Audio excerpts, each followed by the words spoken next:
Good day to everybody. I know some folks it's morning, some folks it's afternoon. So good day to all. I want to thank you all for joining me today.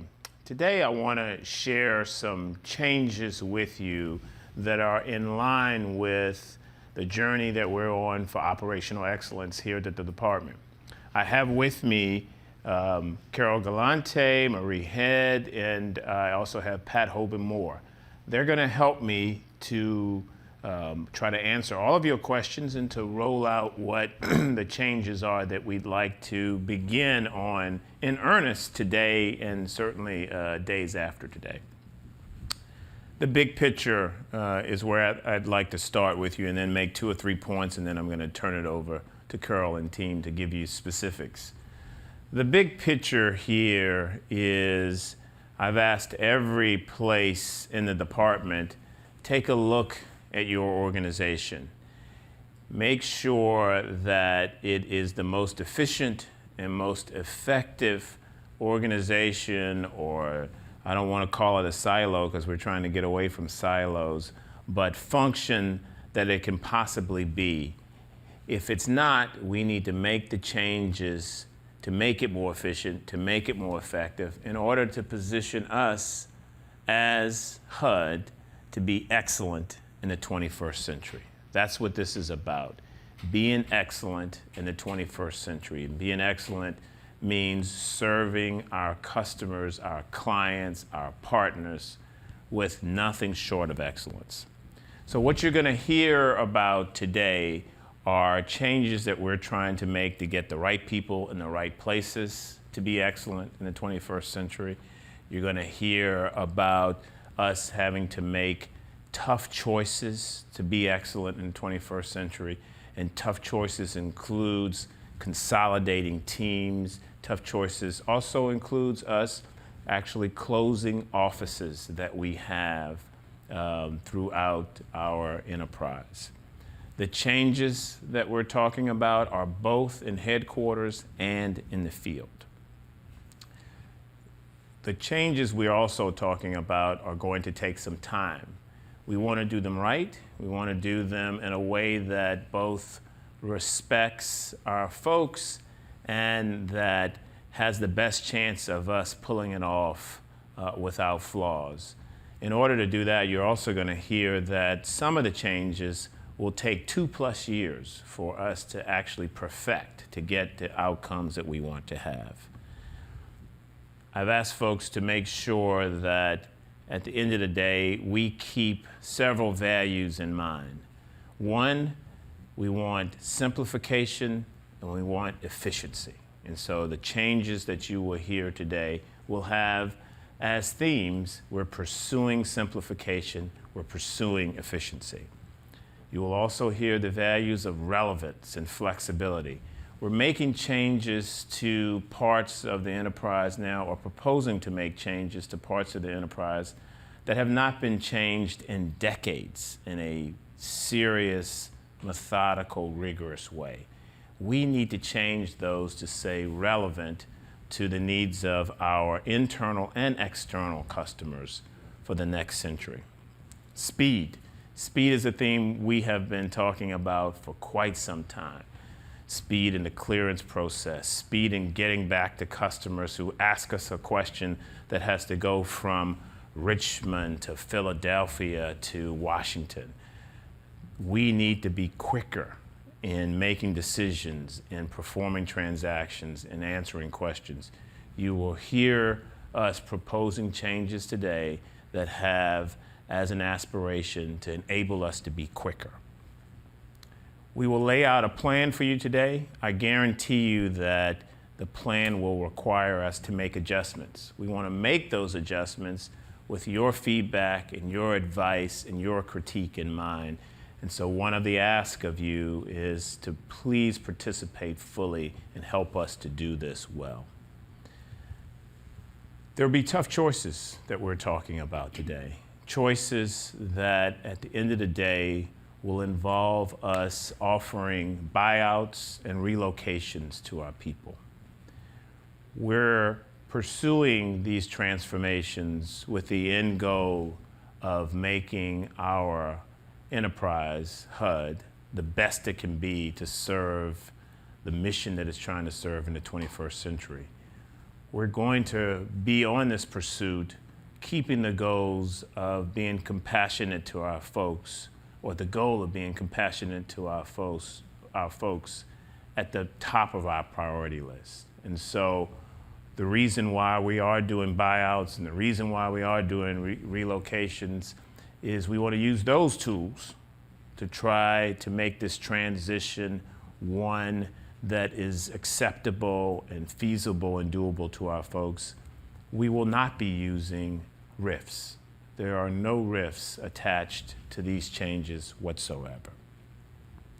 And lastly, what you're going to hear is you're going to hear about changes that involve us trying to get better at teamwork.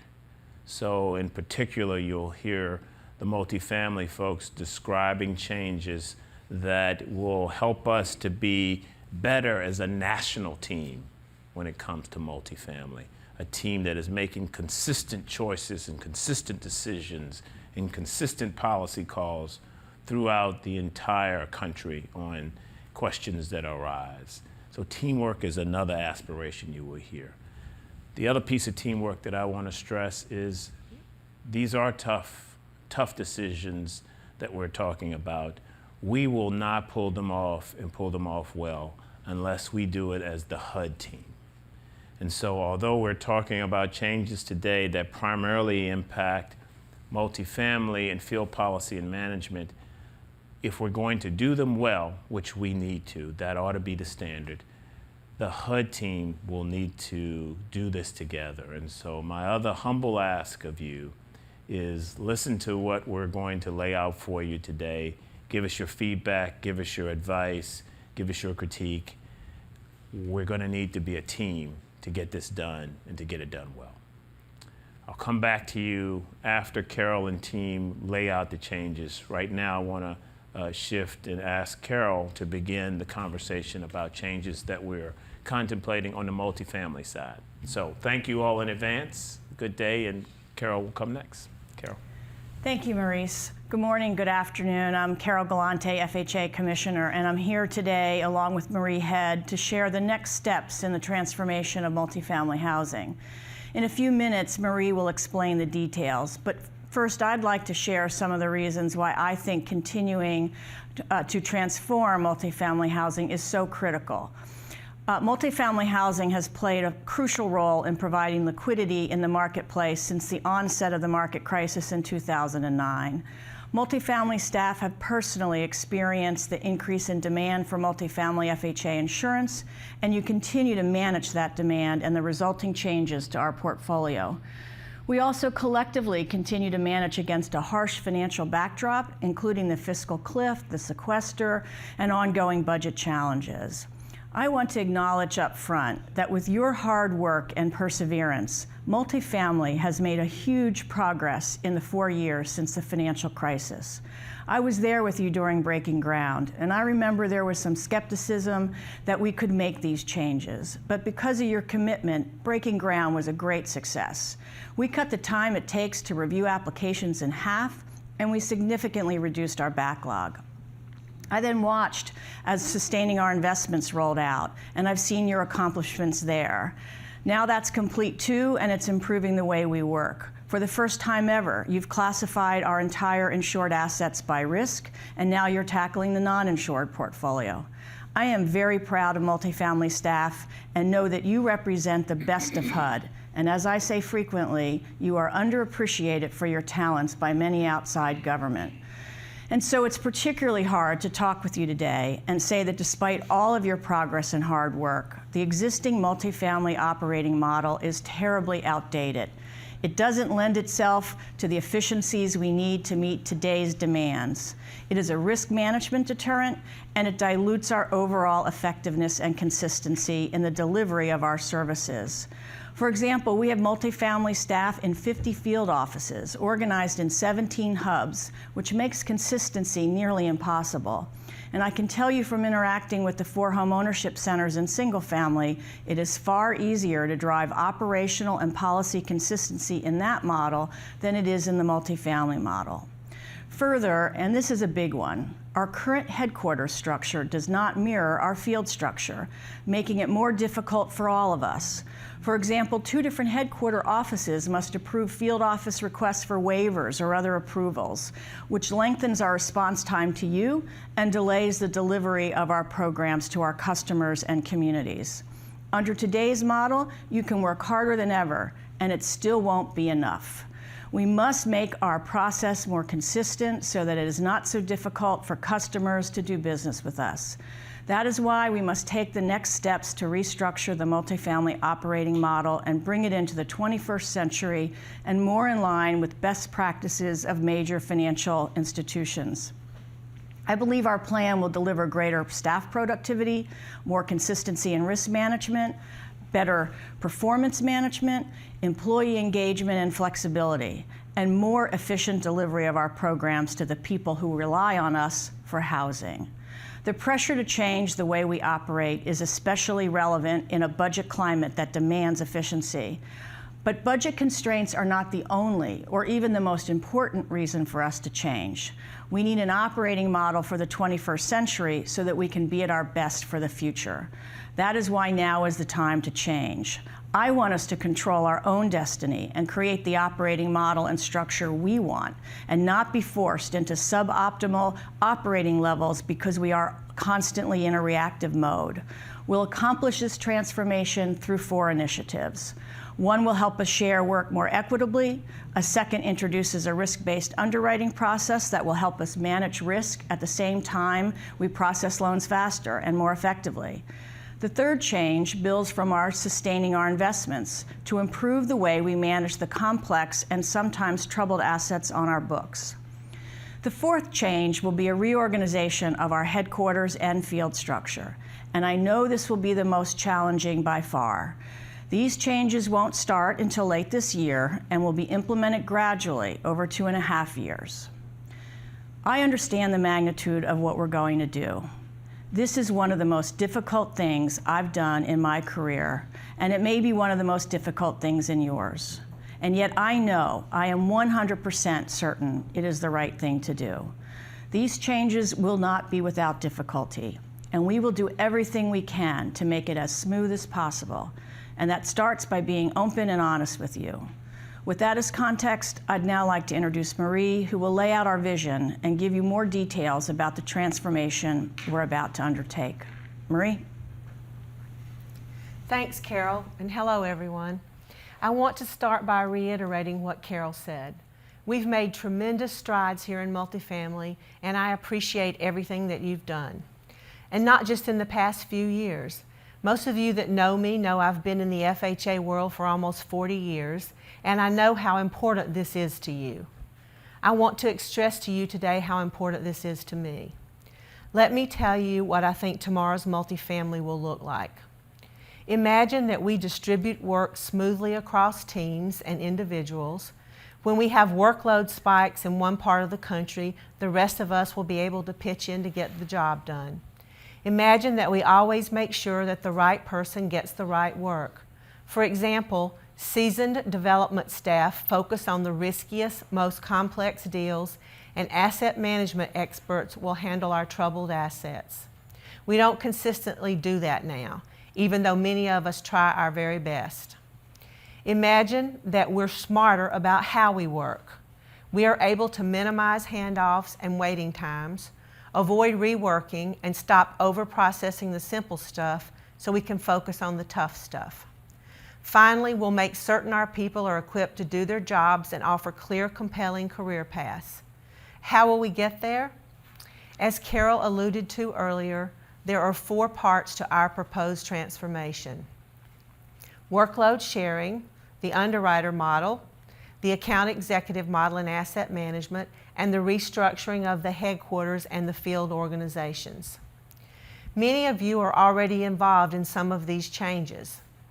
First, Workload sharing will allow us to handle changing volumes without burning staff out, cutting corners, or constantly reshuffling our organization.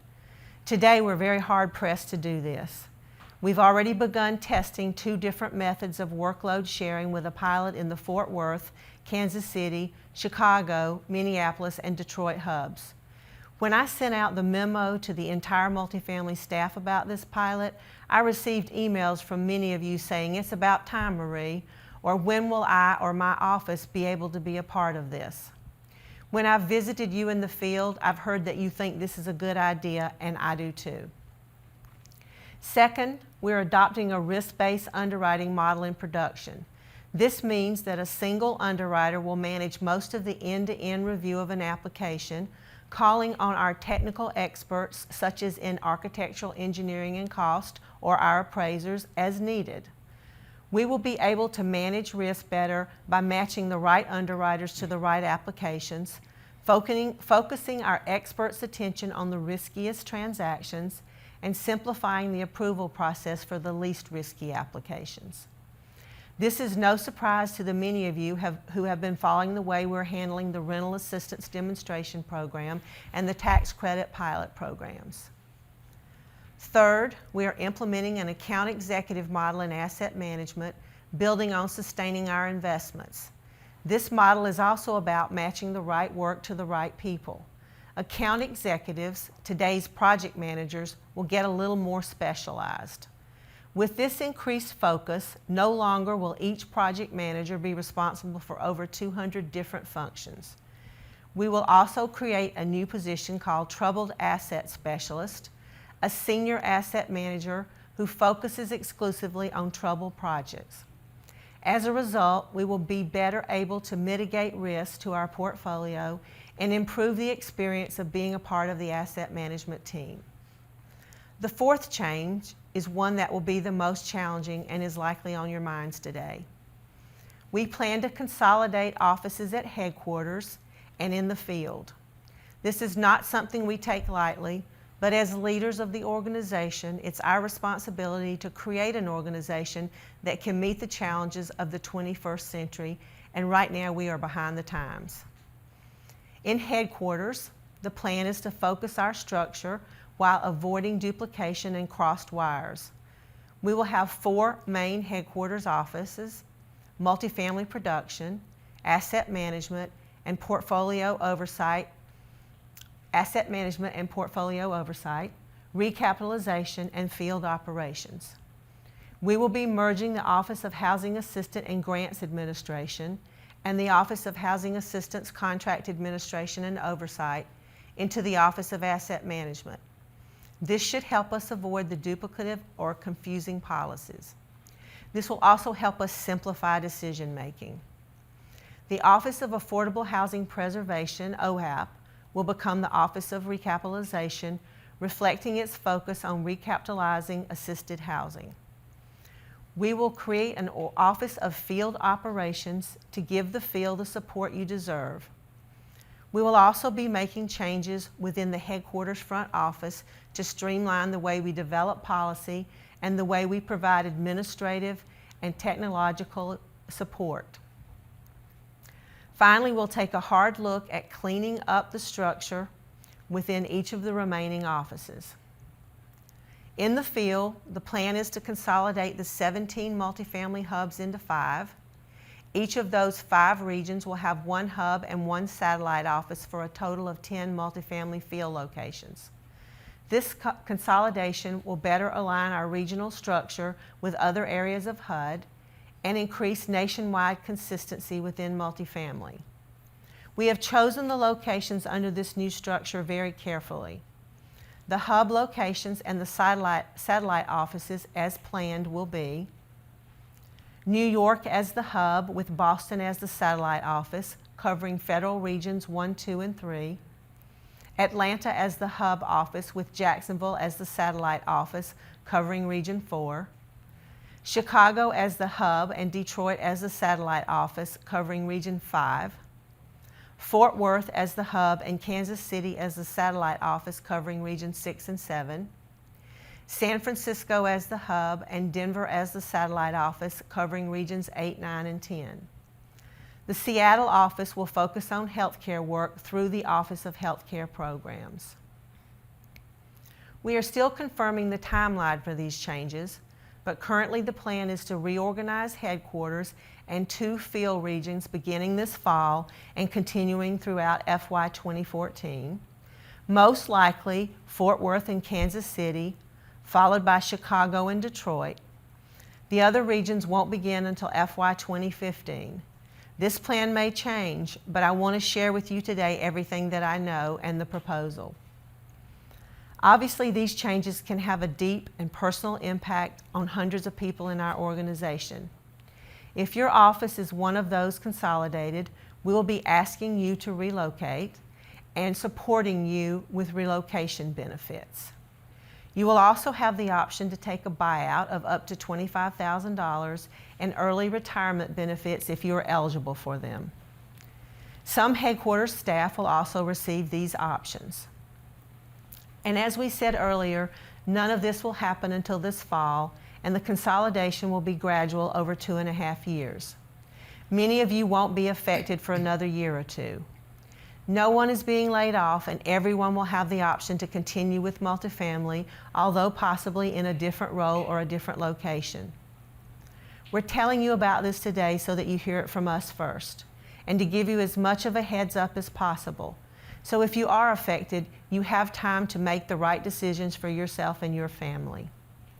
We will provide resources to help you make these decisions, starting with people you can call to get your questions answered, a website with links to critical information, and of course, follow-up conversations with Carol and me. Keep an eye out for an email later today with this information and the invitations to these follow-up conversations.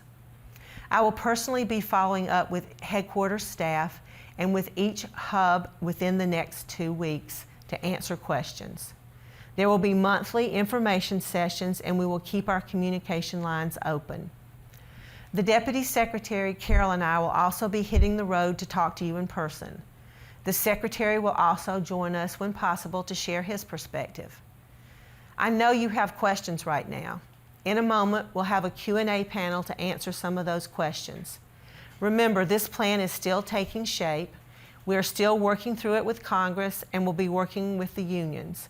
We are just starting our conversations with you.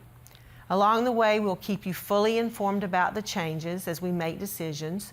We will be transparent, but please bear with us if we can't answer all of your questions right away. When you know and when we know and can share, you'll know. I know this is a lot to absorb. My main request today is to keep your mind open to the possibilities of this transformation.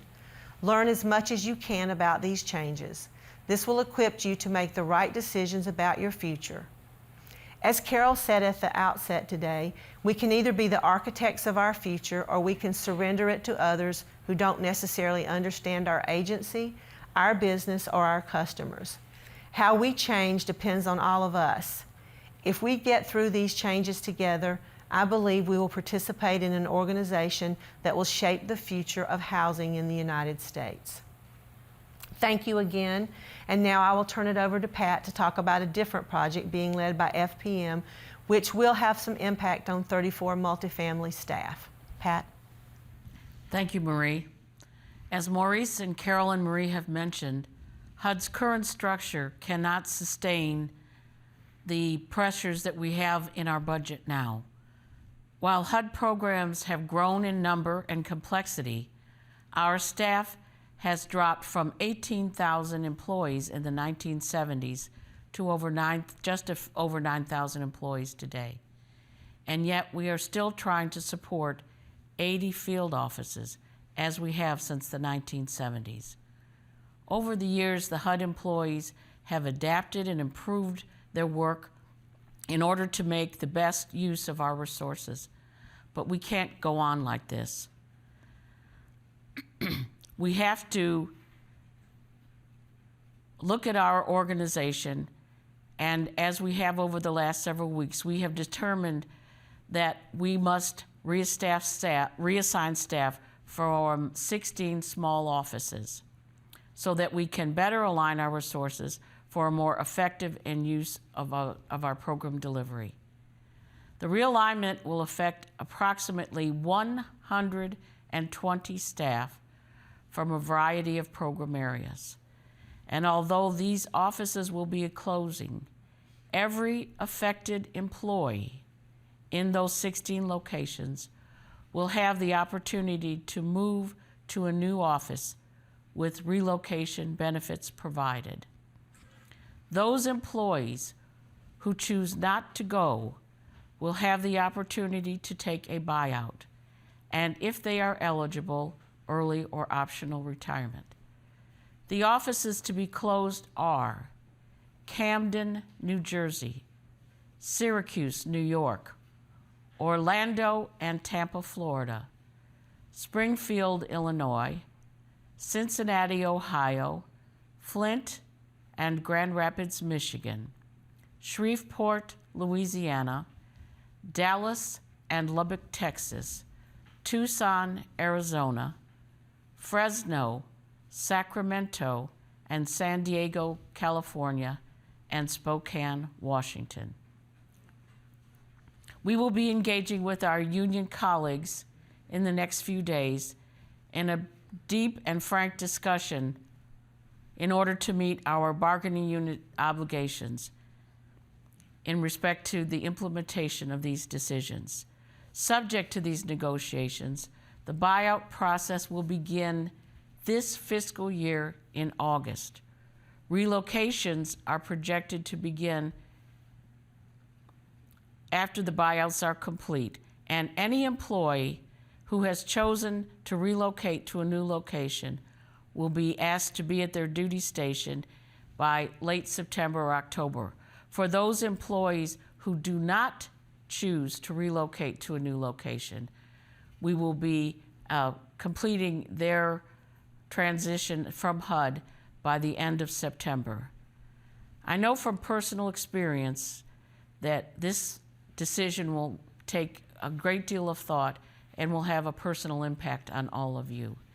In my career at HUD, I have moved 7 times, twice with directed reassignments.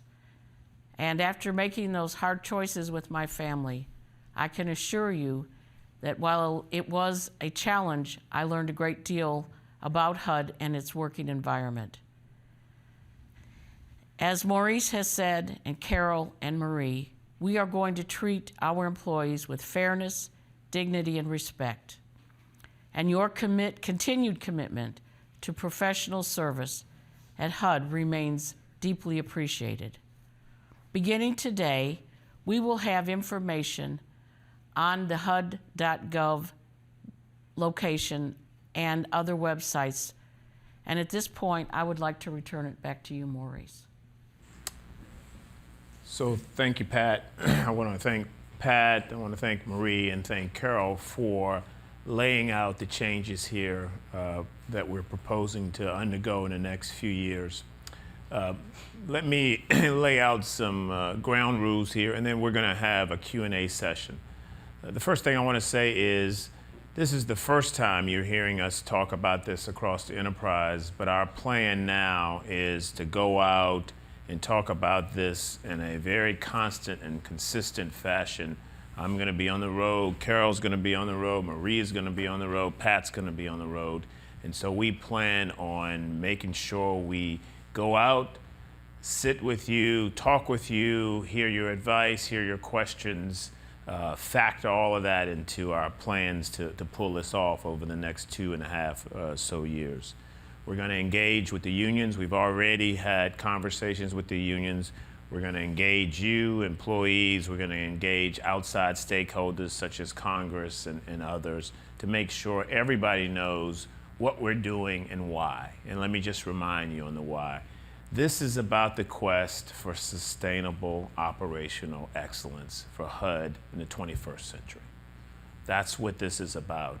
We need to make those changes to the organization that will enable us to continue to serve the populace that we're trying to serve with excellence. And that's what this is about. Here's the promise that I want to make to you. We have established core values: integrity, efficiency and effectiveness, teamwork, fairness and respect, and accountability. Those values will guide us in this journey, will guide the decisions we make, will guide the way we treat our employees, will guide the way that we make adjustments to the plans going forward. If we could make these changes in a way that did not have a personal impact on folks, we would. But the bottom line is we're talking about making some very tough decisions, making some very tough choices that will have an impact on people. And we're going to do everything that we can to mitigate the adverse impacts on folks.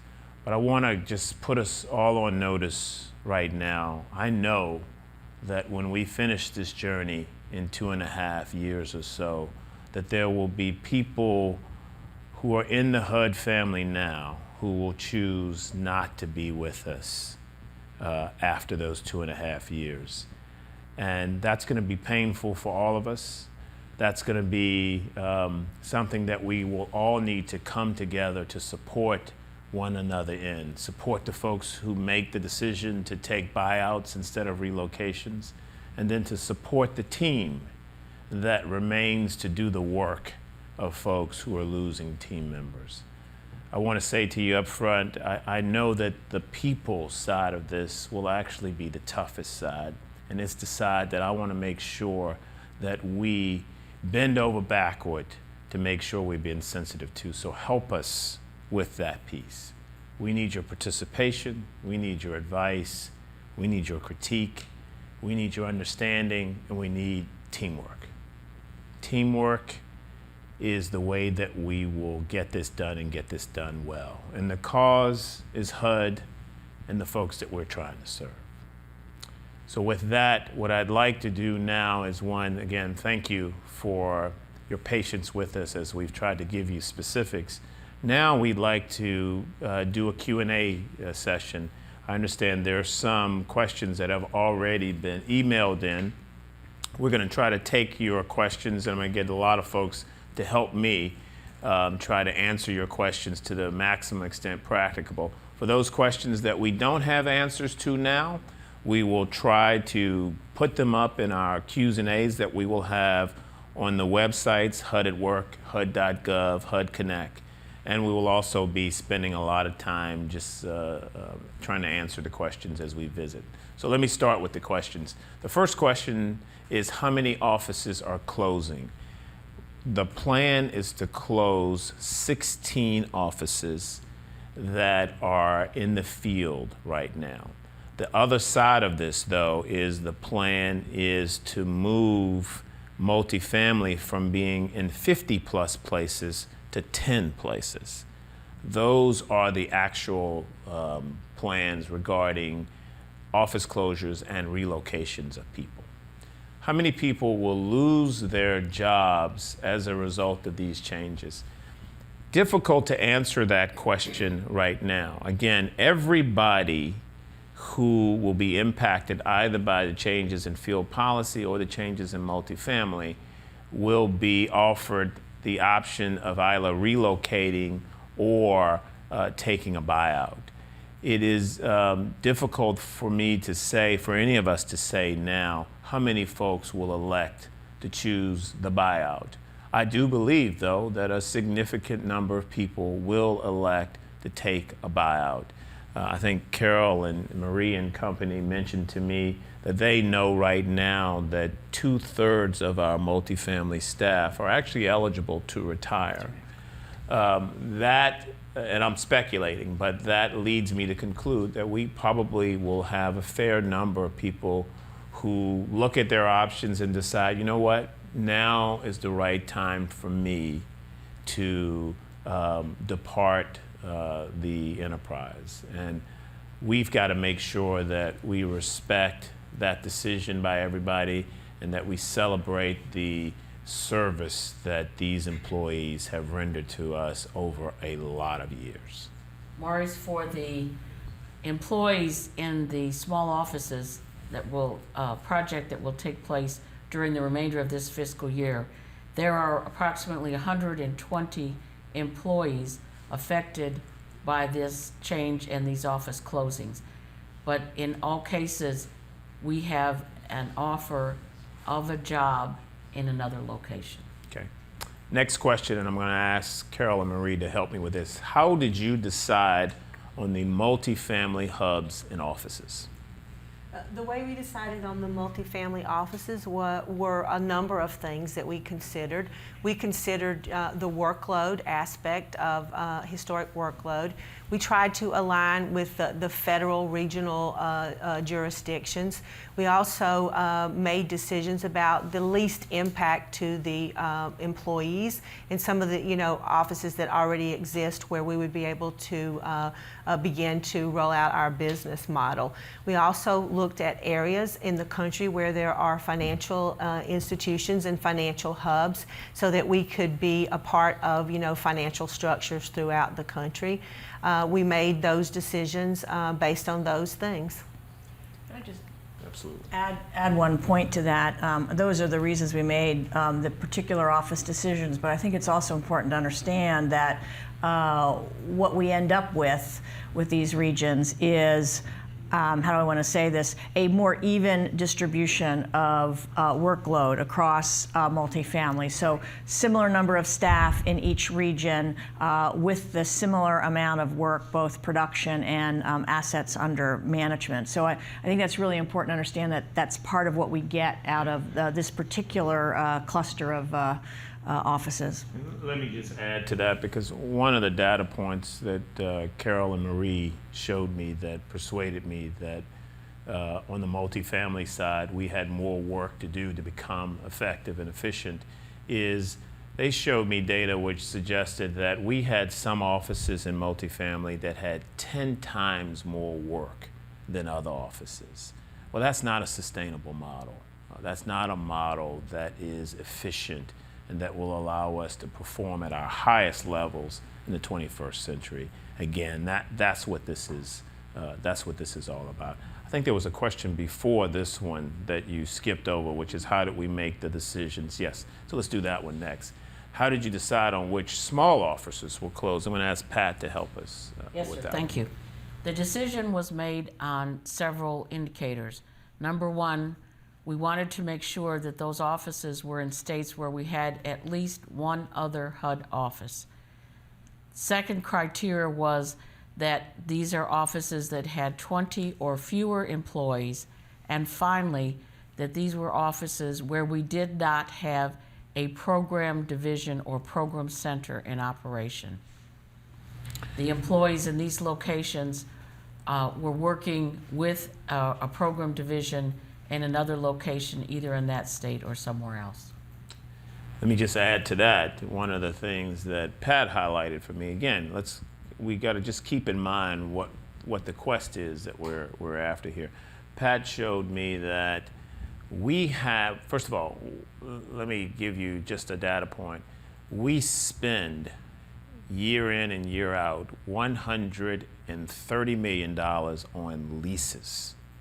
$130 million on leases for our offices around the country. This is at a time when our S&E budget is continuing to get smaller and smaller, and we have more things that we're trying to do with that. So we've got to find a way to make sure we have no waste, for example, in that budget. Well, it turns out we have 2 offices in which there are no individuals right now, and we're paying the lease payments.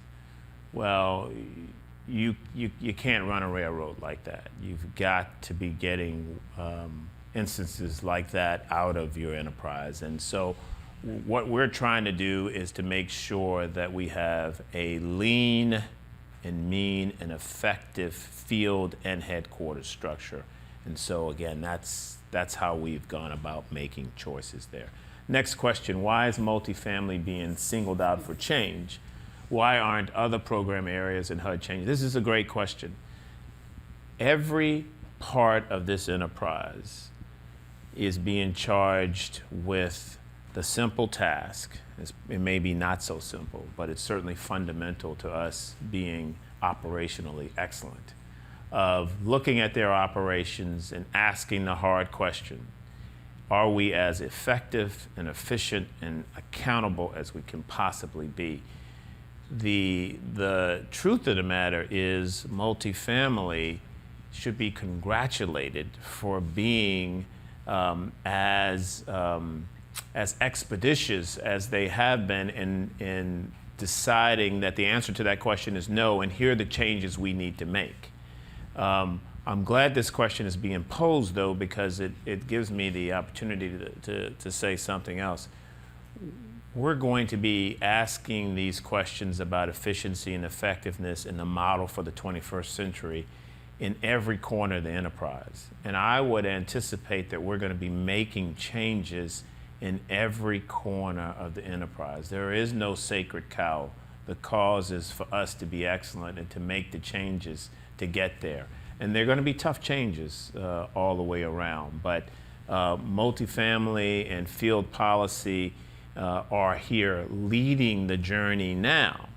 But I would anticipate that we're going to be making other changes in other places and doing it in a way that respects our core values, but pushes us forward toward a model for the 21st century. I think, Carol, you wanted to add to this. I do want to add to that, and one of the reasons I want to add to it is because I think it's important to understand that while all of HUD needs to be able to get operationally more efficient and effective, multifamily has a particular challenge here in that it's one of the few divisions that still does what is essentially a retail operation. So part of our challenge is we were doing $2.8 billion a year of multifamily insurance, for example, in 2008, and when I got here in 2009, and we're now doing, I don't know what the number is, Marie, 12, 14 billion.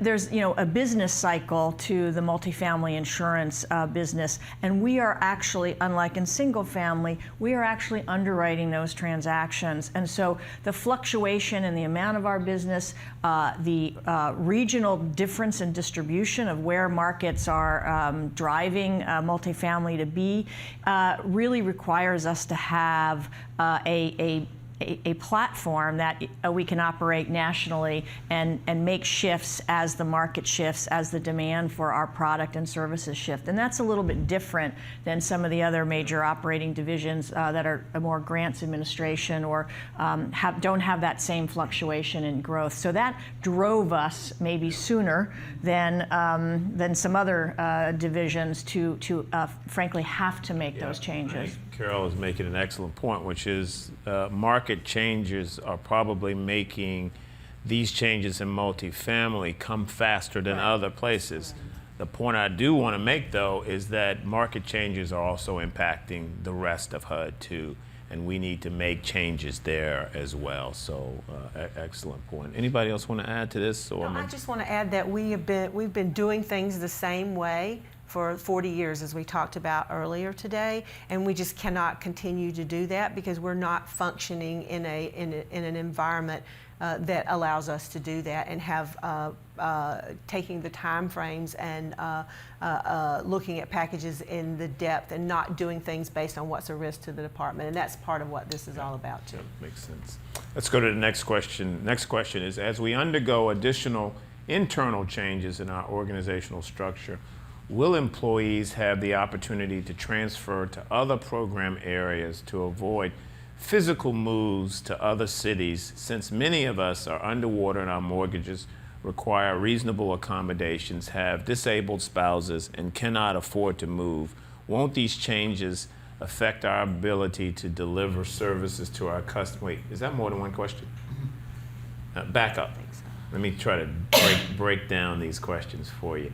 Yeah, so let me stop at that question here, which is essentially, as we make changes, will folks have the ability, scroll up for me, will employees have the opportunity to transfer to other program areas and avoid physical moves? So let me pause just on that, and folks can add in. With respect to the changes that we're talking about today, what we're talking about today are changes in which the primary tools to help us on the people side will be relocations and buyouts. That's really, because keep in mind, one of the big goals here is to get the people where the work is, right? And so we are doing a workload balance journey here. But to the extent we have the opportunity to put people in jobs that are in the markets where they are, that we may have openings for, and it could be, openings in CPD, or openings in FHEO, et cetera, we will certainly be open to doing that. I just don't want to make you any false promise.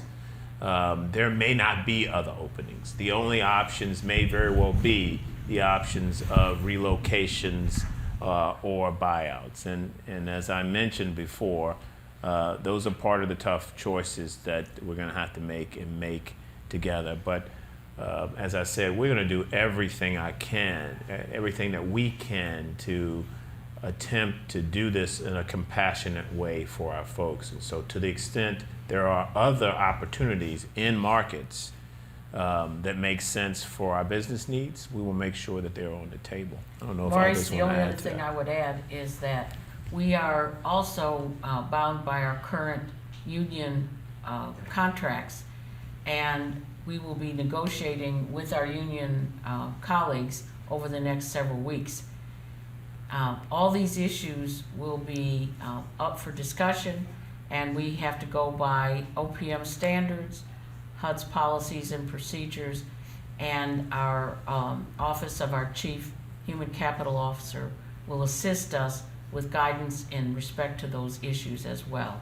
We have to comply with the law, we have to comply with the union agreements, and we really at this time cannot stipulate in advance what the union membership will bring forward while things are under negotiation in the bargaining process. Let me get the second part of this question. Now you can scroll up. Let's see. Keep going. Cannot afford to. Okay, next one. So won't these changes affect our ability to deliver services to our customers and communities? So what I'd like to do is to talk about how these changes are actually going to improve our ability to serve our customers and communities. You want to jump in? Sure. Well, I'll jump in for multifamily, and Marie can add on. But we definitely see that having the consolidation of the multifamily offices will actually improve customer service for our borrowers, our owners of multifamily assets, because one, we'll have a lot more consistency about how the policies are dealt with, how the loans are processed, how they're managed across the country. There'll be much more even, again, distribution of workload, so that some areas won't have 30 assets per asset manager to deal with, and another area has 100 assets per asset manager to deal with. So having both better distribution of staff in consolidated areas, as well as that consistency, I think is going to be a really big benefit. The only thing that I would add to that is I would add also about streamlining our headquarters operation will also be help us in being responsive to the needs of our customers, and also to the field staff when they need a response to us, so that they can respond to our customers. Decisions on waivers, right now the process is pretty archaic, and a lot of folks touch a lot of things unnecessarily. Yeah. So there are ways to streamline this. And finally, I would add that in the 16 field offices that are subject to close, we have been straining to provide customer service in those locations as well. We have 34 field policy and management folks in those 16 locations, and as field policy and management's numbers have gone down over the years, we have had fewer and fewer people in these offices. And the next largest group of people in these 16 offices will be the multifamily folks, who will be part of the process that Carol and Marie discussed, and single-family people who have been in these locations since the HOCs were created in the mid to late 90s. So we are really catching up with an efficiency and effectiveness that's been a long time coming. And we will work with each and every program area to make sure that our customer service remains excellent and that we use more of our scarce resources of salaries and expenses and non-personal services to take care of our business needs, and as Maurice mentioned, less money on brick and mortar. So the short answer is we anticipate these changes will actually enable us to better serve our customers and our communities. We've got to do this right to get there, but that's the aspiration. Next question, how long has HUD been evaluating closing offices? So let me say this. When I came to HUD, which has been over a year ago, actually it was a year last week, when I arrived, I heard from many places that HUD has been contemplating getting leaner with respect to our office structures across the country for years. So we started anew at least a year ago, but the honest truth is we have known for years that we needed to change our business model with respect to our footprint across the country. New technologies, changes in the marketplace, changes in where the work is now versus where the work was 40 years ago. All of these things have been dictating to us for quite some time. We need to revisit the office structure that we currently operate under. So these decisions, you could argue, are probably overdue, but it is at least time for us to make these decisions and to go about trying to do these and do them right. Hopefully that answers the question. Next question, are the closures motivated, scroll up please, by budget cuts? Let me pause right there. The answer is no. These closures are motivated by trying to get a business model that is relevant and effective and efficient for the new challenges that we're trying to face in multifamily, the new challenges that we're trying to face elsewhere. It is also true that we intend to get savings from these changes. But even if we were not getting savings, we would be pursuing these changes. We need to do them to be effective and efficient going forward. I don't know if anybody wants to add to that. I would just stress that point with respect to multifamily. I do see that there, will be some substantial savings as a result of this, but the decision to do this was not motivated by those savings. They are partly motivated with respect to the budget, that we know that our budget isn't going to keep growing. Yep. And when we look at where we have employees in 50 different locations and the model that we're using where you need multiple appraisers in each of those locations or multiple technical disciplines in each of those locations, as we know we are not able to backfill the same number of employees that we have today, and the number of employees in multifamily has gone down over time, not increased. That is just simply not a sustainable model for multifamily moving forward. And same for these small offices. The number of employees that we had in these offices 10 or 15 years ago is not the number we have now. And we've gotten to the point now where some of these offices, it's not only not cost effective, but we have to worry about the safety of our employees and our ability to serve our customers in a 21st century way. We should just think about the dramatic changes that the country has undergone since 2009 at the beginning of the recession, 2008 you could say, September 2008 to be specific. We're coming out of the greatest recession, if you will, or the deepest recession since the Great Depression. The economic assumptions, if you will, that we went into just 2008 with have dramatically changed, right? Our customers now are dramatically different and have different needs for us. Multifamily or FHA was probably 5% of the market in 2000. Was it even smaller than that? 3%. 3% of the market in 2008, 2009. We are now, with respect to first-time home buyers, 30%? At least, yes. At least. That's what has happened. I mean, this is a different world that we're living in, which means if we want to stay relevant, we've got to make these changes. If they also produce savings, that is terrific. That's fantastic, because we need savings as well. But we need to make changes to stay relevant to the needs of our constituencies moving forward. Next question, are additional office closures planned in the future? There are no planned closures right now. But as I said to you, we have been looking at a number of ways that we have to become more efficient and effective.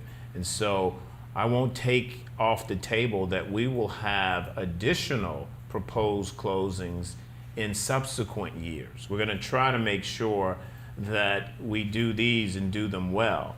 But we have to keep looking. This is going to be one of our, if you will, constant challenges or constant calls or constant invitations.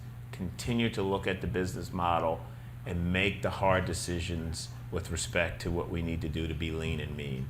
That has to continue to include looking at our structures in both headquarters and field. That has to continue to mean make the tough calls when you have to make them. So I don't want to give anybody any sense of this is the end. In fact, I don't believe this is the end. I believe this is the beginning of a journey that we're going to have to make over the next few years to get this place in the shape that we all want it to be for this century. Is HUD offering employees relocation assistance? The answer is yes. We are offering relocation assistance in both instances here, both field policy and multifamily. Next question, can you scroll that question up for me, please? Thanks. Will employees be able to choose the office they are being relocated to? Let me pause there. The answer is no. We're going to give options, and you all correct me if I get this wrong, about where people will be able to go with respect to office relocations. Keep in mind, what we're trying to do is to get people in the places where the work is, which means that we're going to have to pick places from which to take folks and places from which or to which we need more laborers in the vineyard. And so that's really the simple answer to the question. Again, we're going to try to do this in a way that is respectful and fair to our folks. And so we'll keep an open mind about all the options that we have on the table. But the simple answer on this, and you all need to correct me where I get this wrong, is we will have places that we're trying to get people to and places we're trying to get people from. Is that fair? Correct. That's fair. Okay. Next question, what options do employees have if they do not want to relocate? The buyout is the option right now that folks have if they do not want to relocate. The other option may very well be, though, that there may be other opportunities in other parts of the organization in those areas. But again, in a time of tough budgets, in a time of not backfilling, in a time of our FTEs continuing to fall, I want to focus us on the two big tools that we are planning to use and that we think will be the tools most often at work in this instance, which are relocations and buyouts. Next question, will you offer employees early retirement? You want to talk to that? Sure. For the employees who are eligible for early retirement or optional retirement, this is the request we have made to OPM and have had some preliminary, very positive response on those. So any employee who would be eligible for optional retirement or early retirement For these two initiatives, we anticipate that will be provided. And for employees who choose not to move, there is the OPM provision for buyouts, and depending on your tenure of service and criteria, though that buyout amount can be up to $25,000. Yeah. And I'll just add that those same options apply for multifamily, including the early retirement. Yeah. Next question, I'm going to ask the multifamily folks to chime in here. Why are all of the consolidations happening in the field? The answer to that is they're not. Next question, aren't there some inefficiencies and streamlining opportunities in headquarters that should be addressed? The answer is yes, and we are, and I'm going to ask Marie to chime in on this. Right, and we talked about that a little bit earlier. There are opportunities here to consolidate some of the business units in headquarters and make sure that we do create the efficiencies and the opportunities to work better and streamline some of the things that we do on a daily basis. And we are addressing that. It was one of the main things that we looked at when we were looking at this model change. So these two questions that I would pair together are a great opportunity for us to highlight that the changes that we would anticipate making are changes both in the field and in Washington. We will need to make changes, and we are making changes in both places to get to where we want to be as an organization. So thank you very much for that question. Next question, will any of the significant changes over the next several years include buyouts for the single family division? So we're not talking about single family in this journey. This is really focused on multifamily and field policy. So the buyouts that we're talking about now will be targeted to those areas. To the extent later on we have changes that we're going to be discussing in other parts of the enterprise, I would anticipate that buyouts will be tools there as well. But this gives me an opportunity to stress that I don't anticipate enterprise-wide buyouts. What I anticipate us doing is using buyouts in particular areas where we're trying to make changes. And so today, we're not trying to make those changes in single family, and so these buyouts do not cover single family. At some later time, if we are talking about single family changes, then we will raise the tools that we anticipate using there as well. So stay tuned on that one if you want to add. Yes. Yeah, just a corollary to that or a clarification to be sure that everybody understands that if you're in single family, and I think there are about 30 single family employees that are in the small offices, yes, good point. As there are about 30 employees that have multifamily in the small offices, as well as other divisions, those individuals will be offered buyouts because of their location in those small offices, but not as a division-wide single family. That's a good clarification. So if I say something and Carol, Marie, or Pat says something differently, listen to them. Because they're likely right and I'm wrong. But that's a great clarification. Did you want to add anything to that? Okay. Next question. I understand that the Office of Healthcare Programs will be consolidated into the Seattle office. What does this mean for folks who are currently outstationed from this office and headquarters? You want to talk about that, or Carol? I'll take this one. Okay. I think the question is put a little incorrectly, which shows a little bit of a misunderstanding of what we're doing. So what we're doing is the Seattle office, which now is a hub for multifamily, will be converted to an office of the Office of Healthcare Programs. So we are not taking other Office of Healthcare individuals and changing their locations. The folks in the Seattle office who are now part of multifamily will have the opportunity, rather than be relocated to another multifamily hub, will have the opportunity to stay in Seattle but work for the healthcare division, which is now, as of a few years ago, a separate division within the Office of Housing from multifamily. So thank you for that question and enabling us to clarify. Next question, will HUD work with other federal agencies to see if employees affected by office closures or reorganization who do not wish to relocate have options to be hired on with them. So this was raised earlier. I think it's a great suggestion. I will tell you, we'll make good faith efforts in this area. I will also tell you that most of the other federal agencies are doing the very same thing that we're doing. For example, I know that agriculture is in the midst now of a tremendous consolidation of their field offices. So we will certainly do everything that we can with respect to our employees and seeing if there are other opportunities in other federal agencies for them. I don't want to hold out great promise on that except to say thank you for that idea, and we'll certainly pursue it. Next question, will there be an impact on employees in those offices not closing, i.e. Atlanta? Will there be possible relocation? Pat, you want to talk about that at all?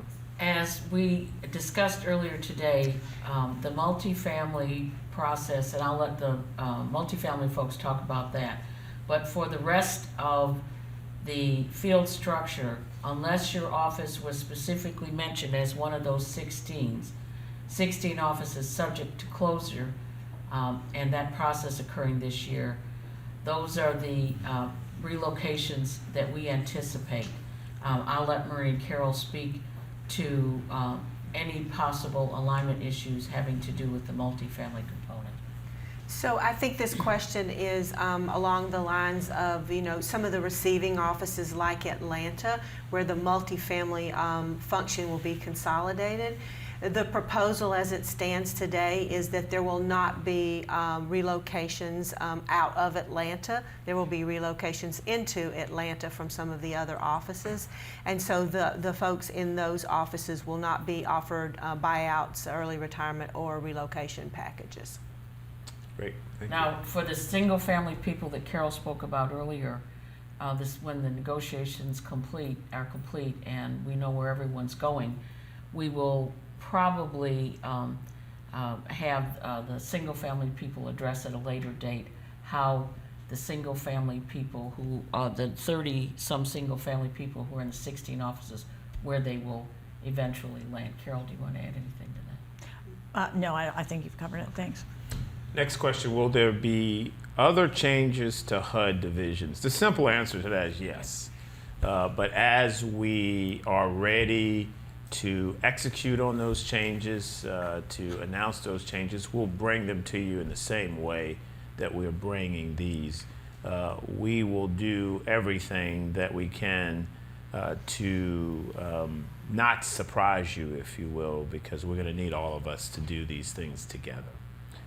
Next question, as part of the transformation into the 21st century and with multifamily being downsized, will there be other programs that will be reorganized into the future? So I would put this in the same category as the previous question.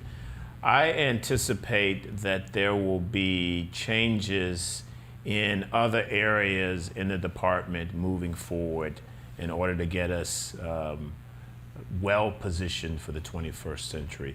As those changes are ready to be acted upon and announced, we will do a similar thing. We'll come before you. We will lay them out. We will lay out what our objectives are. We will lay out what the plans are, and we will humbly ask for your advice and participation and feedback. So, yes, I'm hopeful that there are a lot of changes that we need to make, and I'm hopeful that we will take them on. Next question, you mentioned consolidating multifamily functions into 10 offices. What will happen in those offices not on the list for closure? For example, Nashville is not on the list for closure, so what happens to those multifamily employees over time? Carol, Marie, you want to jump in on that? I'll take this one, Yeah. right. So let me first of all say that there's a difference here, remember, in the offices for the closure, and that those are the offices that are closing as part of the small office proposal. The multifamily staff, for example, staff in Nashville, will have those options that we've talked about earlier to relocate into the Atlanta hub office. going forward. That's the proposal for now, is that those folks would get the option to relocate to Atlanta, the Atlanta office. Thank you. Is telework going to be expanded so that relocation may not be necessary? So let me just sort of go at the hypothesis here. The hypothesis that expanding telework could actually help us, or could eliminate the need to have relocations in these cases, is unfortunately not an accurate hypothesis. Expanding telework is separate and apart really from what we're talking about with respect to these transformations today. We will continue to look at telework and other tools to get our work done in an effective and efficient way across the enterprise. But telework is not going to be a substitute for relocations with respect to the two transformations we're talking about now. Thank you for that question. You certainly should keep pushing us on telework, and we'll keep looking at it. Next question, will buyouts and early out retirement authority be extended to other program areas to help reduce staffing in some of the other small offices that are not yet being closed? So I think I mentioned to you, I would anticipate strategic buyouts, if you will, targeted buyouts and early out retirements in connection with changes that we will be making in other areas. But it's going to be very defined and very targeted. And so as we make changes or as we propose to make changes, I would expect buyouts to be, for example, one of the tools that accompany our efforts to make those changes. So as we announce changes, stay tuned for the tools that we plan to use. Next question, when will other areas such as public housing know what our future holds? So I've asked every area to take a look at the possibility of making organizational changes. Public housing is one, their procurement, the CFO's shop, every area. So as soon as we have concrete plans, we will discuss them with you. We will also have to discuss how we sequence the changes in a way that we have the capacity to do them well. So bear with us here, be patient. I promise you we're not going to surprise you, but we also don't want to get ahead of ourselves with respect to changes. Can you give us a more detailed time frame for when the offices will be consolidated? We heard that Minneapolis is in wave 2. When does that start and when is the end date? I'm going to ask the multifamily folks. So as we discussed earlier, in the implementation schedule, there are offices that will begin early in 2014. This will roll into 2014. Right now, as you heard correctly, the Minneapolis office would be in wave 2. We anticipate again that would start late into 2014 and possibly moving some into 2015. But 2014 would be the start date. Okay. Thank you. Next question, would you expand on the comments regarding specialized project managers and the new positions that may be created? That's also... I got this one too. The specialized project managers may be folks that are, so a lot of the project managers that are already in asset management who would focus on our troubled assets, for example, who would know how to have and know how to manage workouts or manage properties that could probably cost a claim to the department. There also are opportunities for specialized project managers to either manage their portfolios geographically by lenders, some of our large portfolio borrowers in the future. So we're looking at how that would work. And a lot of this came out of the Sustaining Our Investments initiative as we looked at our workflow and our work processes. Great. Next question. Did you take technology into consideration in how the virtual office concept could have fit into your business model?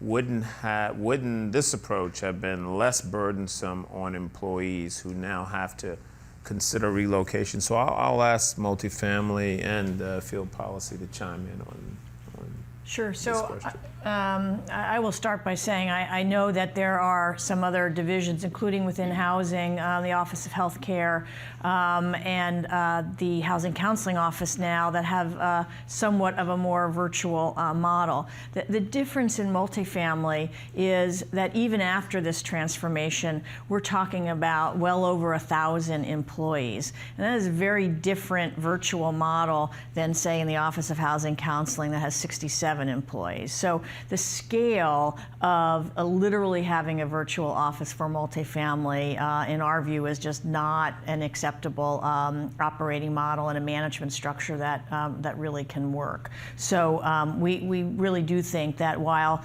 we understand that conceptually, that's just not an option for the multifamily platform. And for the small office project, we did take that into consideration. But we also had to take into consideration the dwindling number of employees in these locations, as well as the work that they were performing. And in the Office of Field Policy Management, we are in our 4th year of looking at our workload. We have had 3 buyouts, and we have reduced our ceiling dramatically. Several years ago, we had 3 times as many field policy management employees as we have today. And so we have tried, both in headquarters and the field, to take whatever work we can that is virtual and handle it in that way. But there is a considerable portion of our work that technology alone cannot solve. Next question. What are you doing to help employees with the personal impact of these changes? So that's a great question, and I want to thank you for posing it. Let me tell you 2 or 3 things. Let me also say that we will be constantly soliciting your advice on what we can do, in addition to the things that we're already planning to assist folks with respect to the personal impact of these changes. But here are some of the things that we're doing. The first and foremost, what we're trying to do is to be open and honest and forthright with you about the changes. So what you see us doing today, what you're going to see us doing constantly in and out for the next few months, the next few weeks, the next few years, is communicating with you. We want to tell you what we're planning to do. We want to tell you the time frame that we're planning to do it within. And we want to most especially listen to your feedback, listen to your advice, listen to your critique, try to make adjustments in places that make sense. So communication is one of the main things that we're trying to do to help with the personal impact of these changes. Secondly is we have taken RIFs off the table. We're not doing any RIFs with respect to these transformational changes. Thirdly, we are offering buyouts. We are offering relocation financial assistance. All of those things are things that we're doing to try to help with respect to the personal impact that this is going to have on folks. The last thing is we're committing to make sure that as we go about these changes, that we continue to listen attentively to how the changes are impacting you, and we commit to trying to do everything we can to mitigate the personal impact. And that's not to say that there won't be personal impact, because I know there will be. The last thing I should say is we're going to work closely with our unions. We need our unions as partners in this journey, and we're committed to working very closely with them to pull this off and to be informed about the people part of this. I just want to jump in here and add one thing, and you heard me say this a few minutes ago, is that at the end of this broadcast, you will be receiving an email that in multifamily that will direct you to some resources that you will be able to take advantage of immediately. We have also structured inside the Office of Housing Operations specialists that will be able to make sure that your call, as your calls come in, that you get directed to the right place so that you can get your answers. We've said several times today we're trying to make this as workable and as less impact on our employees as we possibly can. So I understand we have to wrap up now. I know that there are questions that we did not get to. Let me reiterate that we will have questions and answers on our sites. So on HUD at Work, on HUD.gov/HUD Connect. And what we'll try to do is have Q's and A's there, and we'll try to consistently or constantly update them. So as you have questions, send them in, and we'll try to get you answers to them. We're also going to be out and about, sitting, talking, and listening, and seeking your advice about the personal impact, about the business impact, and about ways that perhaps we can actually refine this plan to better achieve the results that we're trying to achieve. I want to thank Carol, I want to thank Marie, I want to thank Pat for their leadership in what is tough work for us.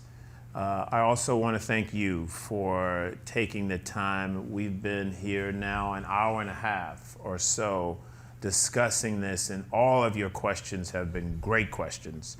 All of your questions have been thoughtful questions, and we didn't get to all of them. I want to apologize for not getting to all of them, but we will. We will more than likely do something like this with you on some kind of regular basis. We'll come back and announce that. In addition to getting out and about, we'll come back and try to give you progress reports on what we're doing and try to field your questions. This is a time for us to pull together as a team to try to make the changes that we need to make HUD a great, enduring institution for the country. The country needs a great HUD. And HUD is already doing great work, and we need to be the ones who make the changes that are designed to ensure that we do great work into the future. And for the future generation, for the future HUD employee, we are the ones who need to make the tough decisions that they will probably benefit from, frankly, more than we will. But it's our job, and it's not an easy job, and we approach it with humility, first and foremost. We also approach it with great respect and appreciation for the long service that our employees have given to the place. I was approached not too long ago by a lady who says to me, "I've been here 50 years." And she was still smiling, and I said, 50 years? You know, what are you going to do for the next 50 years? And she looked at me, she didn't pause, she said, "I'm going to be here. That's my plan. I'm planning on being here." So I know the dedication of folks to this place and to the mission. And we will go about these changes in a way that respects that kind of commitment. But we do need to make the tough calls, and we do need to make them now, and we need to make them with you. So thank you in advance for what you will do, and thank you in advance for your patience with us as we attempt to move forward into the 21st century. Everybody have a good day.